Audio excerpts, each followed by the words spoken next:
नमस्कार दोस्तों, मैं अमरीश भाटी और आप देख रहे हैं वीकली। दोस्तों, जब से 3 तलाक बिल संसद और राज्यसभा में पास हुआ है, खैर अब तो राष्ट्रपति जी ने भी इस पर मोहर लगा दी और ये कानून पूरी तरह लागू हो गया है। लेकिन जब से इस कानून पर चर्चा शुरू हुई है और ये कानून पास हुआ है, कुछ लोगों को मिर्ची लग गई है। दोस्तों, बेसिकली जिन लोगों को मिर्ची लगी है ना, वो 3 तरह के लोग हैं जिनको मिर्ची लगी है। दोस्तों, ये जो 3 तरह के लोग हैं जो इसका विरोध कर रहे हैं, मैं एक उदाहरण से आपको समझाता हूँ। सपोज करो एक आबिद है और आबिद की बीवी है आबिदा।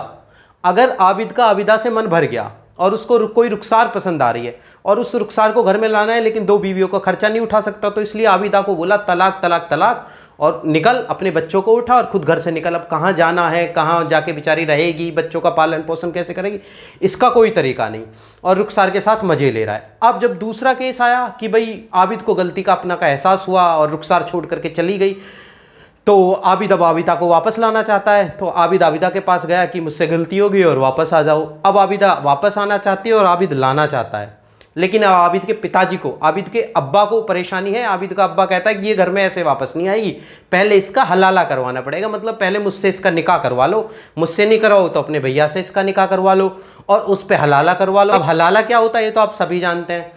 तो अब परेशानी आबिद को है क्योंकि अब वो रुखसार को नहीं ला सकता तलाक तलाक तलाक बोलकर, और दूसरी ओर परेशानी आबिद के अब्बू को है क्योंकि अब उसे हलाला करने को नहीं मिलेगा अपनी बहू। दोस्तों, जो तीसरी तरह के लोग हैं ना, जो इस बिल का विरोध कर रहे हैं, वो सोशल मीडिया पर, फेसबुक पर, व्हाट्सएप पर तरह तरह के मैसेज बना कर भेज रहे हैं, फेसबुक पर पोस्ट डाल रहे हैं और यूट्यूब पर वीडियो भी बना रहे हैं। कुछ हैं ऐसे भी लोग, और संसद में भी कुछ लोगों ने विरोध करा। उन लोगों का विरोध के सिर्फ 2 ही कारण थे। पहला तो इस बिल का श्रेय भाई मोदी सरकार को क्यों जाता है, क्योंकि उनका राजनीतिक विरोध है, जैसे सपा बसपा कांग्रेस, ये सिर्फ इसलिए विरोध कर रही हैं।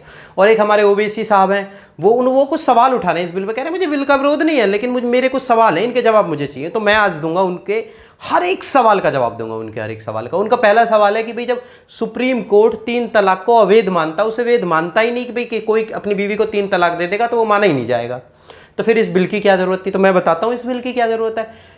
हर रोज हर सप्ताह में 1 से 2 केस आप न्यूज़पेपर्स में पढ़ते होंगे, गारंटीड ऐसे केस आते हैं जो अपनी बीवी को 3 तलाक देके 3 बार तलाक तलाक बोला, कभी व्हाट्सएप से बोल दिया, कभी मैसेज से, कभी ईमेल से, और कभी लेटर लिख के भेज दिया तलाक तलाक तलाक, और उसके घर वाले बीवी बच्चों को घर से भगा देते हैं भाई अब तुम्हारा तलाक तलाक तलाक हो गया। ऐसे रोज केस आ रहे हैं।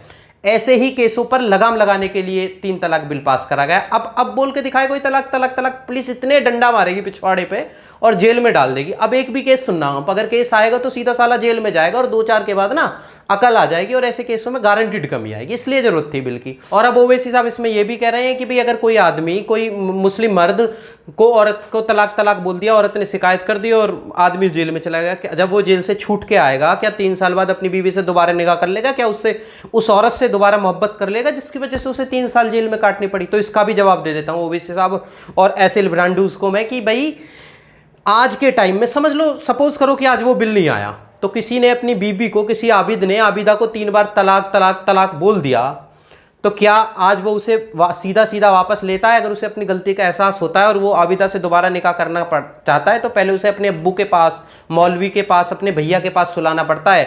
और मन करा अब्बू का 1 हफ्ता बाद, 15 दिन बाद ना भी करा तो भाई वो अब पहले उसकी बीवी थी अब उसकी अम्मी बन जाएगी। पहले हलाला करवाना पड़ता था तब वापस आना पड़ता था, लेकिन अब तलाक का कानून आ गया है तो अब ऐसा नहीं होगा, सीधा जेल जाएगा। और अगर फैसला करना चाहेगा तो तब वो लड़की कहेगी, वो औरत कहेगी कि हाँ मैं तैयार हूँ, मैं वापस इसके साथ जाना चाहती हूँ, तो हलाला नहीं होगा, डायरेक्ट कोर्ट में रिटन में फैसला होगा और सीधा घर जाएगी। तो अब हलाला की जरूरत नहीं, इसलिए इस कानून की जरूरत पड़ी। और रही मेंटेनेंस की बात, तो पहले भी मेंटेनेंस नहीं दिया जाता था, तलाक बोल के घर से भगा दिया जाता, वापस नहीं लिया जाता था, और वापस लेते थे तो हलाला करवाते थे। लेकिन अब इसकी जरूरत नहीं पड़ेगी, पुलिस डंडा मार मार के पिछवाड़े पे और ले लेगी कैसे लिया जाता है। जब पुलिस पिछवाड़े पे डंडा लगाएगी ना तो अपने आप मेंटेनेंस घर वाले भी देंगे और सब देंगे।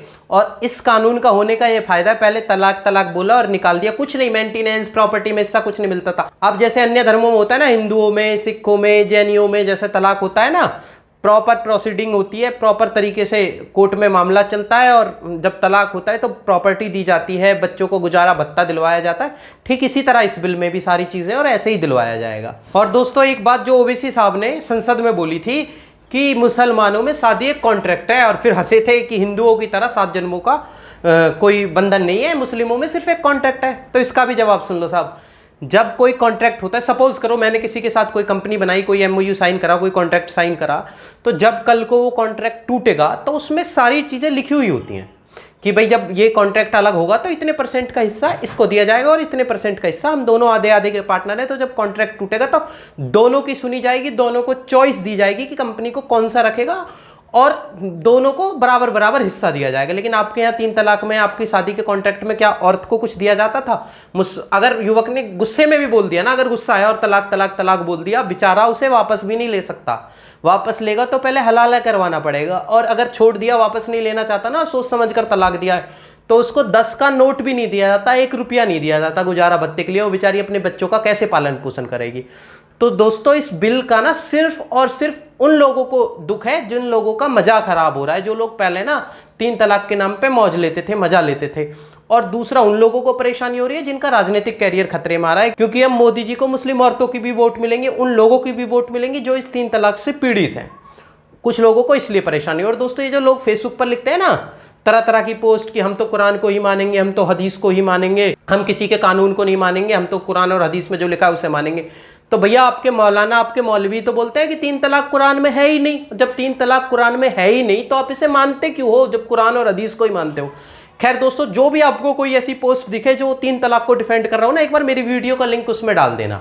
क्या आपने मेरी वीडियो देख ली? मैंने सभी सवालों के जवाब दे दिए ना। ऐसे जो दोगले लोग हैं ना, जो लिबरांडूज हैं, जो ऐसे दोगले लोग हैं, उनको जवाब दे दो दोस्तों। खैर दोस्तों, अगर आप 3 तलाक के बारे में, 3 तलाक कानून के बारे में कुछ जानना चाहते हैं तो मुझे कमेंट बॉक्स में कमेंट करके जरूर बताएं। और दोस्तों इस 3 तलाक बिल के साथ हैं आप या इसके विपक्ष में, आप इस पर आपकी क्या राय है मुझे कमेंट बॉक्स में कमेंट कर जरूर बताएं। और ओवैसी जैसे लोगों के लिए एक शब्द कमेंट बॉक्स में लिखे, बस ये ध्यान रखें कि कोई गाली गलौच ना हो, कोई ऐसा अब्यूजिंग कमेंट ना हो कि कल को यूट्यूब मेरी वीडियो को ही बैन कर दे, मेरी वीडियो को ही डिलीट कर दे। खैर दोस्तों, जय हिंद, जय भारत।